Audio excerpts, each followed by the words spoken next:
من دیگه میرم استراحت کنم. 2-3 ساعتی میخوابم. بزنت اینا بگو که سر و صدا نکنن. هیچکی سر صدا نمیکنه. شما بخوابیم. نمیان. منم باید برم سر کار. داره دیرم. به سلامت بری برگردی پسرم. خدا نگهدار. خداحافظ. داداش رسول، منو تو مغازه برسون لطفا. باشه بیا. سوفیا.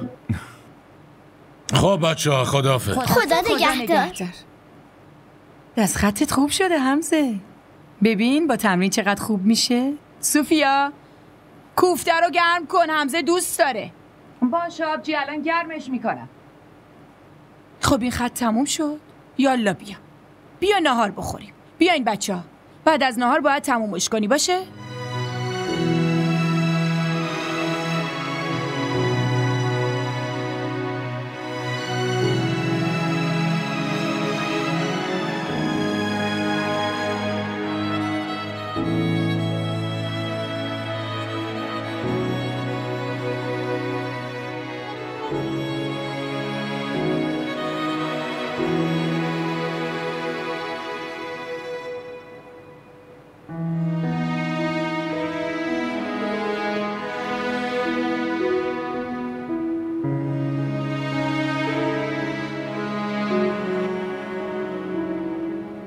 باشه درسته. حمزه یادت نره تو باید بقیه مشقاتو انجام بدی. اینو کلن فراموش کردیم.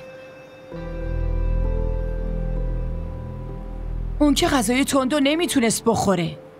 تو یه کاری کن براش نون تست و مربا بیار بخوره. چی کار کنیم؟ گردنمون افتاده و نمیشه کاریش کرد. تازه جناب شوهر دستور داده که مراقبشم باشم. برو بیار. خب به من گوش کن. تلویزیون رو روشن نمی کنی. الان وقت خواب بچه هاست. تو هم الان هرچی آورد میخوری و میری اتاق مامان بزرگت میخوابی. فهمیدی دختر جون؟ بی سر صدا.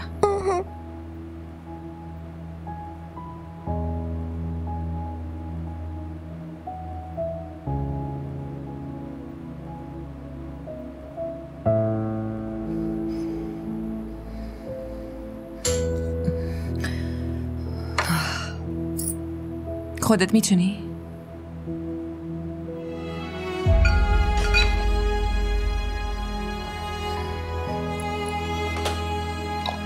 بیا همشو بخور.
اوهو این چیه؟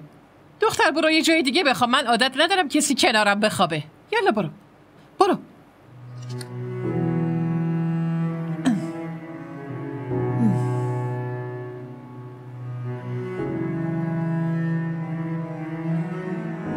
کجایی بابا؟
همراه ما باشید و فراموش نکنید که سابسکرایب کنید تا بهترین سریال ها را با دوبله فارسی از تلویزیون دیدی تیوی تماشا کنید.